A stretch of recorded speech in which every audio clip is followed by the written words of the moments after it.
Quiet, please. Quiet. This is Mark Jensen, chef and owner of Middle Fork Kitchen Bar. The first food I ever ate as prepared by Mark was a pork belly slider with pickled peppers on a Bluegrass Baking Company bun. That was around 3 years ago, and it changed my life. When I started my own business, Mark was my first customer. We created a web series that detailed the process of building and opening Middle Fork Kitchen Bar, his restaurant. I consider Mark a client and a friend, and so I was thrilled to finally get a chance to sit down and interview him with Lex Rocks.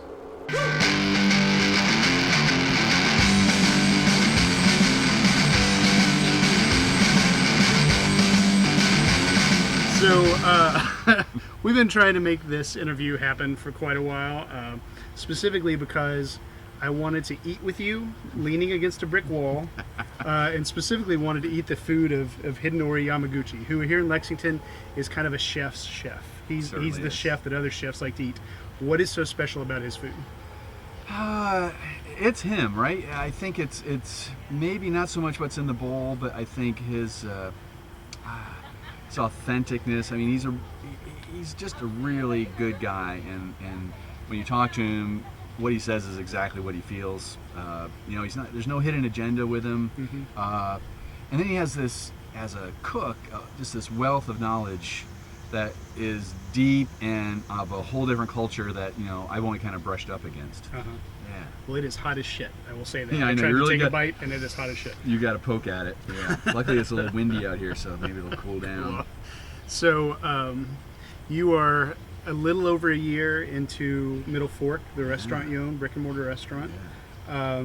Before that, you ran Fork in the Road, which was a mobile gallery. It was kind of the first galley. A lot of people say gallery, yeah. Mobile galley, because the old kitchen kind of thing, right? It was kind of the first kitchen associated in the, not the first, but one of the first associated with the Lexington food truck scene. I was in there pretty early. One of the things that I kind of noticed, and I'm going to paint with a really broad brush here, but one of the things I noticed about food trucks is a lot of the food they served was very tied to what was kind of fashionable. There, like say, if you went to a food truck, you're going to get pork belly, you were going to get tacos, you were going to get ramen, because that's kind of what people were looking for. Somewhat, like I said, a broad brush. Yeah. Now that you have a brick and mortar, I don't feel like you're tied to anything. I feel like you're doing whatever you want to do. Yeah. So what is your muse? What's inspiring you right now? You're my muse. Okay, all right, I'll take it. I don't know. We created Middle Fork as much as a place to hang our hats as for a place to people hang theirs.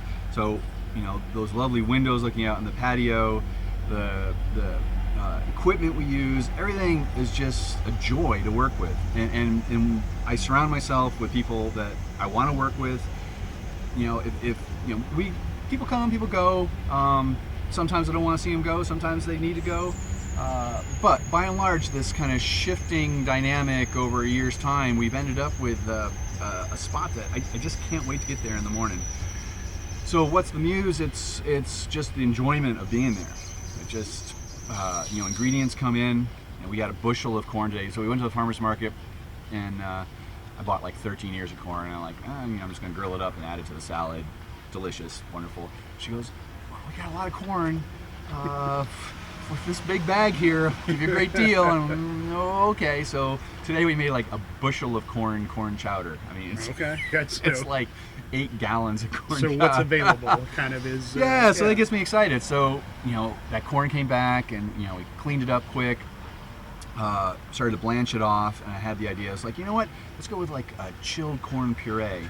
Onion, take a corn chowder, puree it without the milk, get it really, really oomphy, just get it real thick in essence of corn. I never done that before. So we did it, and we pureed, we did a test batch, so we did like a blender's worth of VitaPrep worth quart.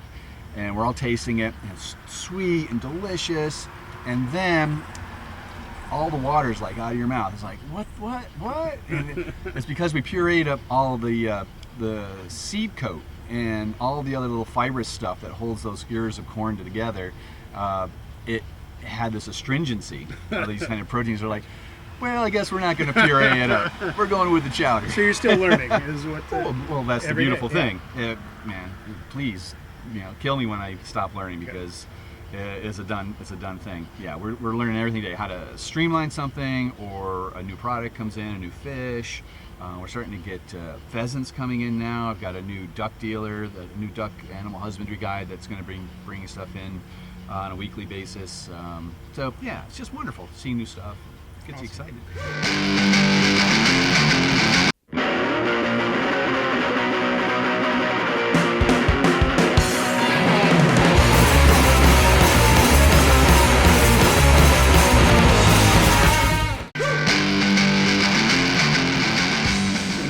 In the kitchen, I see you at Middle Fork.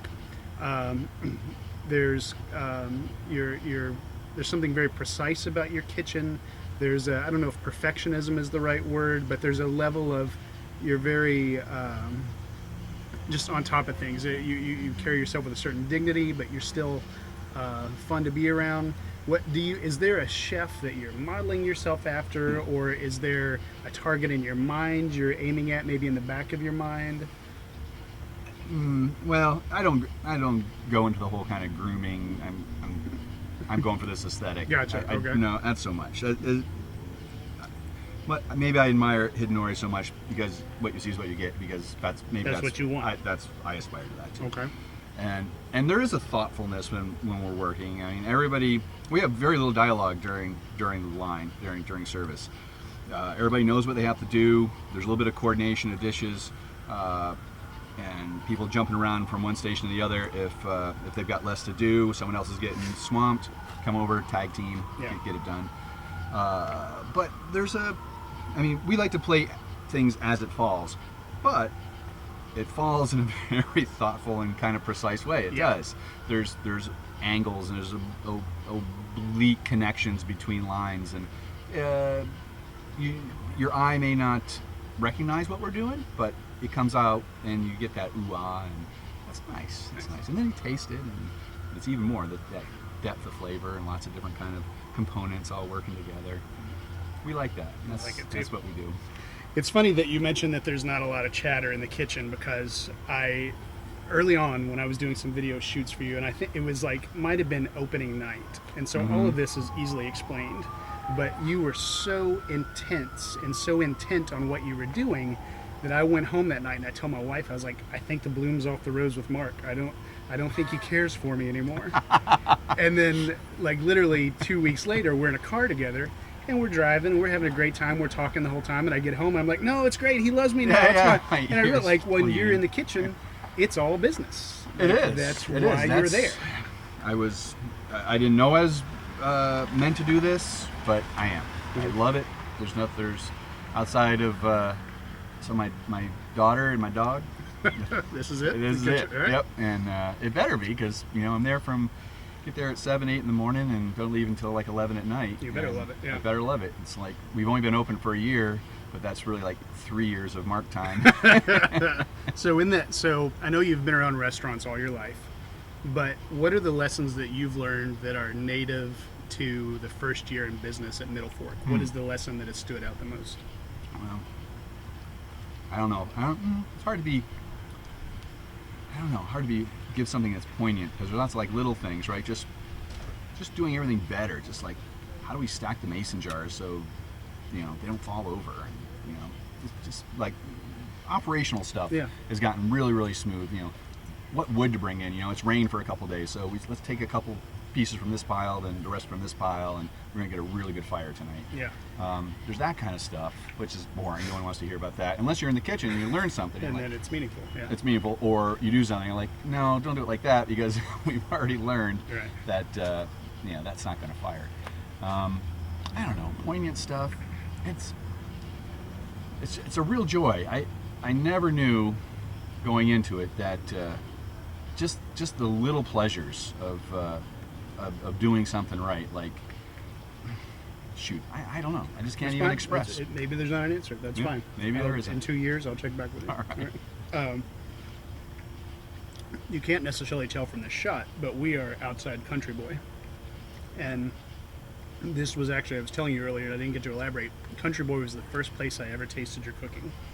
I was working at my old job, and I had to be at a banquet, and so I was going to a dinner. But you had to eat first. But I saw online that you were serving pork belly, and I'd never had pork belly before, and it was No kind of kidding. right when it was like just coming into fashion, and so I was like, I'm gonna go have it, and immediately fan for life. I was just like, that guy knows what he's doing. Right, just taking care of the thing. And so it's been exciting to watch this. It's been exciting to see you come into your own in what, I mean, clearly what I wouldn't expect you to sign off on this, but one of the most exciting restaurants in Lexington. Appreciate if it. I can blow a little smoke up your ass. I think it's exciting, and I'm glad other people are finding Yeah. it that way too. You know, we're not there for the accolades. We're just there to have people really enjoy their time, and that just makes my heart beat fast. I just love it. That's good to hear. So one of the things we ask everybody, or try to ask everybody on this web series, is, and I've got the same preamble every time, but not assuming anything about your worldview, not assuming maybe this was given to you by higher power, maybe you came up with it on your own. Why are you here? In the maybe 70 to 80 years, hopefully you've got on this earth, what are you supposed to get done? Yeah, right. I don't know. I fall a little bit more lines of a kind of a Buddhist regimen, right? Okay. So I don't think that all the trappings of life are very important. You know, my personal car is the windowless The business van. car, yeah. It's, you know, live very humbly. What put me here? What am I here for? I guess it's yet to be seen, but I'm doing. I might be here to Helping help that guy that out guy. of a ditch. Oh shit, he's Yeah, he may need help. yeah. All right. Let's pause That's- this here. Yeah, just for a second.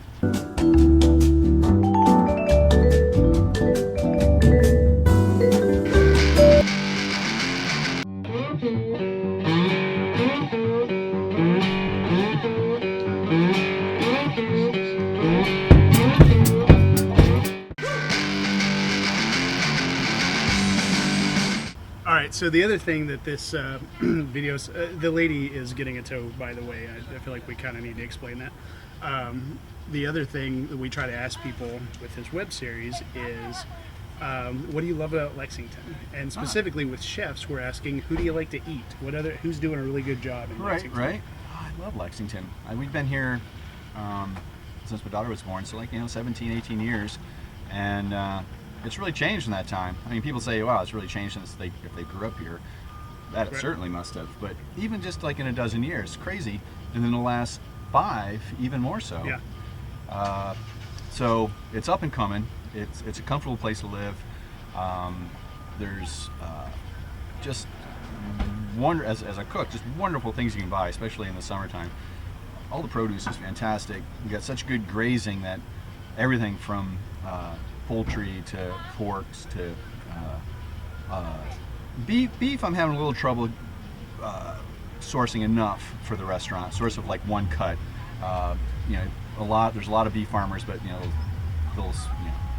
we'll sell you half a steer, and like, well, I really only give you like one sirloin. Right.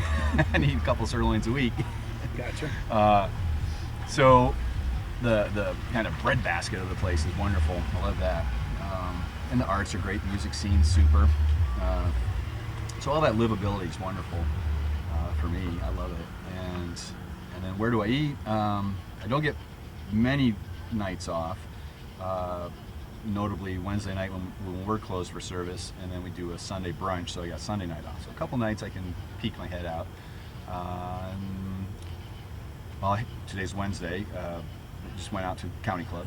Okay. Just had a nice little kind of light dinner there. Negroni or 2. It's delicious.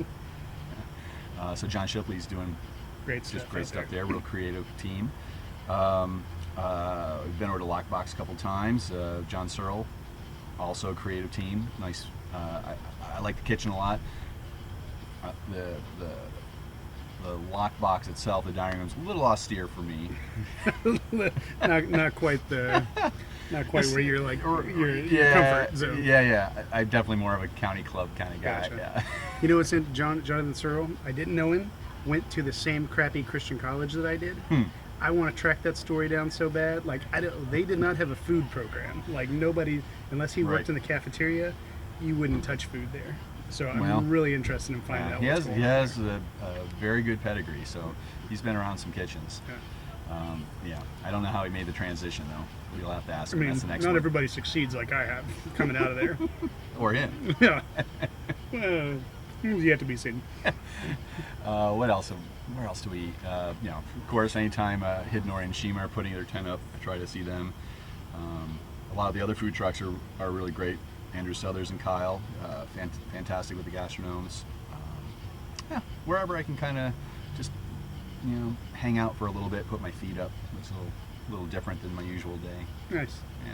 Well, Mark, I say this to a lot of guests, so I'm sure it's a devalued currency, but you are literally one of my favorite people in Lexington. When I think about what makes this place awesome, you're at the top of that list. Thank you for how much time you've given me over the years and tonight. And Always fun. Yeah. Always fun to hang with you, buddy. Whether it's on camera or we're just hoisting a beer. It's good. Well, let's do both. Yeah. Cheers. As the seasons change, the open flames are calling. There's no stalling with the radiator, hot or cold. The whisk is fixed around the manifold. Oh, oh.